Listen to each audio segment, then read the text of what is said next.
India in details. Pakistan and the Maldives. Beggars cannot be choosers, but two beggars can for sure beg together. So here comes the introduction. B for breeding extremism, B for backstabbing, B for bankruptcy, B for begging, and B for bootlicking.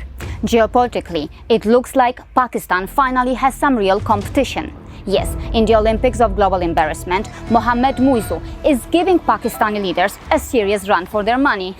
No. This isn't the BJP party office in India. Surprise! This is the new Maldives skyline. Yes, you heard that right. PM Narendra Modi's portrait graces the Maldives Defence Ministry. Let that sink in. Is it the same Maldives that once tried to show India its teeth? Well, looks like India just went ahead and gave Maldives a full dental makeover. Stay with me. From China's reaction to the India-Maldives situation to Maldivian overconfidence in trying to outsmart India, there is a lot we're going to cover in today's video, point by point. Point 1. Make no mistake, the Maldives is still not India's friend. Not long ago, Maldivian foreign policy, driven by religious radicalism, openly backstabbed India.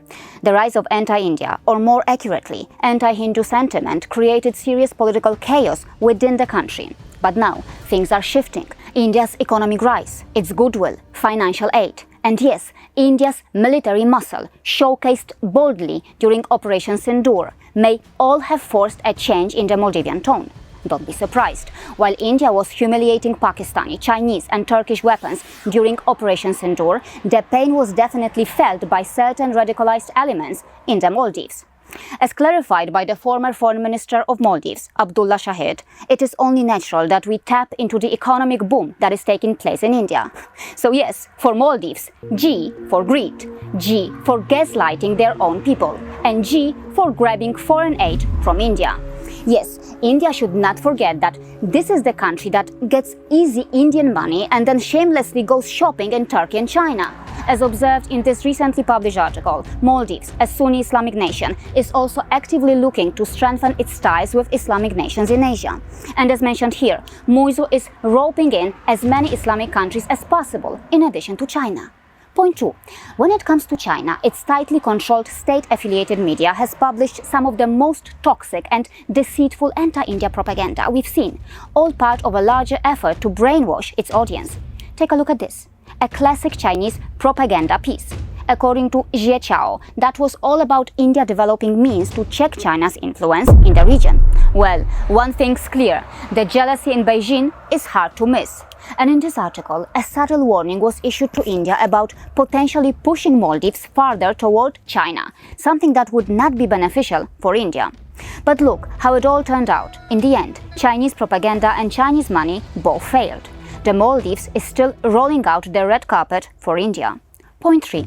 With all the jealousy and deep-rooted insecurity in China over India's rising influence in the region, it's no surprise that back in 2024, Chinese propagandists nearly went insane, publishing narratives so stupid that even their own brainwashed audience would struggle to swallow them. Take a look at this. Using the term British Indian Empire in relation to India. Seriously? That's not just propaganda, that's pure stupidity. The dragon isn't just releasing venom, it's jealous. And it's weeping.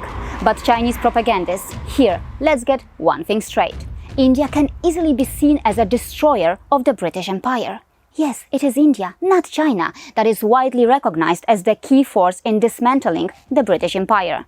Chinese propagandists, don't forget that it is India that punished the so-called British Empire by playing a significant role in the decolonization of the Chagos Islands of Mauritius.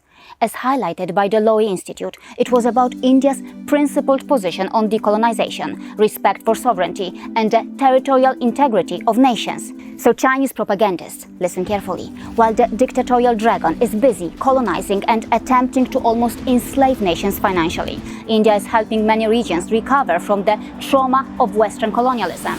There is no surprise that India's actions are strengthening its image as a leader of post-colonial nations advocating for sovereignty rights. But of course, we expect all this nonsense from China, a country that has almost destroyed its own identity and has weakened or sidelined its religious traditions to make way for communist dictatorship as the new state religion. It's no surprise. The dragon now bites the Indian hand that once enlightened it. Yes, the dragon now dares to insult its own spiritual guru, India.